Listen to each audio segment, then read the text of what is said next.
बिस्मिल्लाहिर्रहमानिर्रहीम नहमदुहु व नुसल्ली व नुसल्लिम अला रसूलिहिल करीम अम्मा बाद अऊज़ु बिल्लाहि समीइल अलीम मिनश शैतानिर रजीम बिस्मिल्लाहिर्रहमानिर्रहीम लक़द कान लकुम फ़ी रसूलिल्लाहि उस्वतुन हसनह सदक़ल्लाहु मौलाना अल-अलीयुल अज़ीम। मोहतरम सामीन, आप हज़रात के सामने पिछली वीडियो में मैंने चंद गुजारिशात अर्ज़ की थी। आज मैं चाहता हूँ कि उसी उन्वान से और उसी मौजू को आगे बढ़ाऊँ।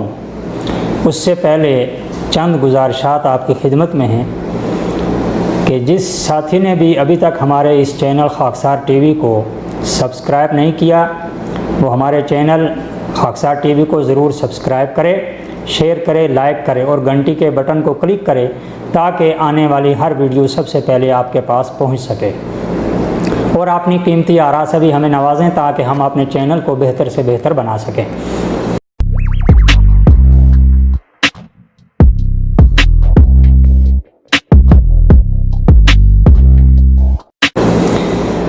वक्त मुख्तसर है, मैं अपनी बात को शुरू करता हूँ।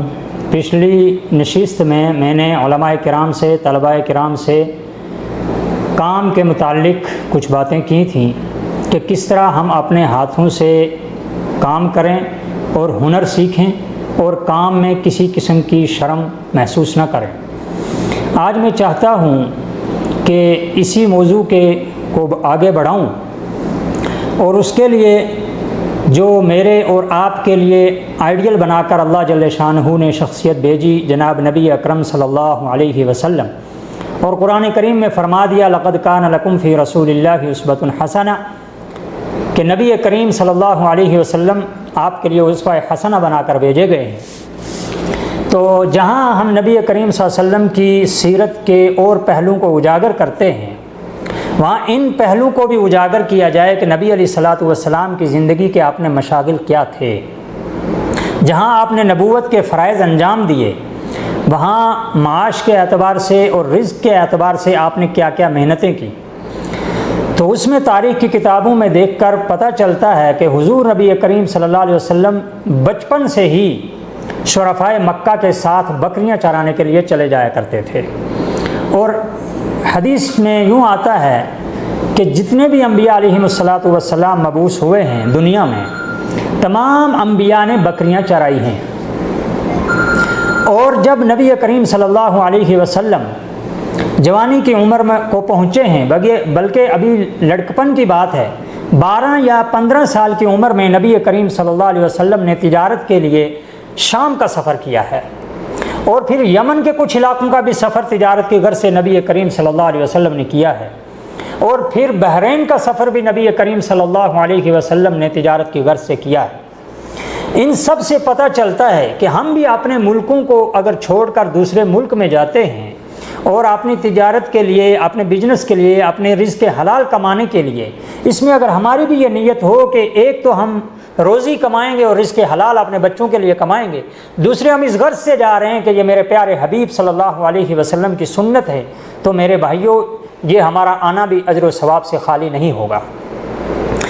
तीसरी बात इससे ये पता चला कि मोमिन को, मुसलमान को किसी भी काम के करने में कोई भी शर्म महसूस नहीं होनी चाहिए। हज़रत नूह अलैहिस्सलातु वस्सलाम के बारे में है कि हज़रत नूह अलैहिस्सलातु वस्सलाम लकड़ी का पेशा किया करते थे, यानी कारपेंटर का काम। इसी तरीके से हज़रत दाऊद अलैहिस्सलातु वस्सलाम लोहे का काम किया करते थे, यानी लोहार का काम। इसलिए पेशा कोई भी हो, उसके अंदर हमें बिल्कुल भी हिचकिचाहट की ज़रूरत नहीं है। आज सबसे ज़्यादा हमारे उलमा और तलबाए अज़ीज़ में इस चीज़ की बड़ी कमी महसूस की जाती है कि वो काम करने को शायद अपने लिए बाइस शर्म महसूस करते हैं। हालांकि ये हमारी बहुत बड़ी गलतफहमी है कि हम काम करने से इतने कतराते हैं और इतने हचकचाते हैं, बल्कि हमें खुलकर सामने आना चाहिए और काम करना चाहिए ताकि हम काम करके अपनी माश और अपनी रिज़्क़ को भी बढ़ा सकें और उम्मत के लिए नमूना भी बन सकें। इसी तरह सहाबा किराम रिज़वानुल्लाहि अलैहिम अजमाइन के बारे में अगर तारीख़ में देखा जाए तो आप सहाबा का क्या कारोबार था। मक्का में थे तो बकरियां चराया करते थे, बकरियों का कारोबार था, माल मवेशी का कारोबार था, तिजारत का कारोबार था। मदीना में चले गए तो ज़राअत का कारोबार था, खजूरों का, جو کاروبار وہ صحابہ کرام رضوان اللہ علیہم اجمعین کیا کرتے تھے، اور پھر کاروبار میں اتنے آگے بڑھے کہ حضرت عثمان رضی اللہ عنہ کو جو لقب اور خطاب ملا وہ غنی کا خطاب مل گیا، مالدار۔ تو رزق حلال کمانے کے لیے کوئی شرم کی بات نہیں ہے، اور کسی کو کسی کام کرنے میں کوئی شرم کی بات نہیں ہونی چاہیے۔ اس لیے ہمارے علماء کو اور طلبہ عزیز کو اس کے لیے سامنے آنا چاہیے۔ اپنی سوچ کو محدود نہ رکھا جائے، بلکہ اپنی سوچ کو بڑا کیا جائے، اور بڑا کرنے کے بعد اپنی سوچ کو بڑا کیا جائے، اور بڑا کرنے کے بعد دنیا کے اندر خود بھی پھیلا جائے اور دنیا کے لوگوں کو بھی اس کاروبار میں بتایا جائے۔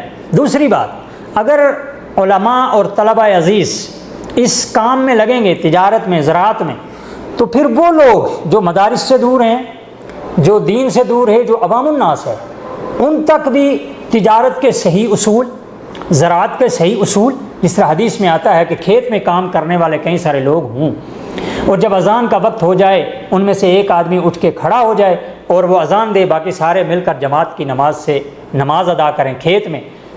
تو یہ سب چیزیں کب آئیں گی؟ جب علماء اور طلباء اس کام میں لگیں گے، اس کام کو بھی اپنا کام سمجھیں گے، مسجد اور مدرسے سے باہر کی دنیا کے بارے میں بھی، اور عوام کے ساتھ اپنے ربط کو بڑھائیں گے۔ اور یہ ربط کیسے بڑھے گا بھائی؟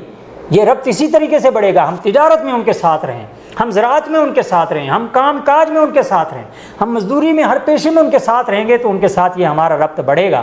تو مجھے امید ہے کہ انشاءاللہ میری ان باتوں کو ضرور انشاءاللہ آپ لوگ غور فرمائیں گے۔ پھر وہی گزارش کروں گا، اگر مجھ سے آپ کی شان میں کوئی گستاخی ہو گئی ہو تو اس کے لیے میں معذرت خواہ ہوں۔ اللہ پاک مجھے بھی عمل کی توفیق عطا فرمائے، اور ہم سب کو مل کر اس کام کا بیڑا اٹھانے کی اور اپنی رزق حلال کی کوشش کرنے کی توفیق عطا فرمائے۔ السلام علیکم ورحمۃ اللہ وبرکاتہ۔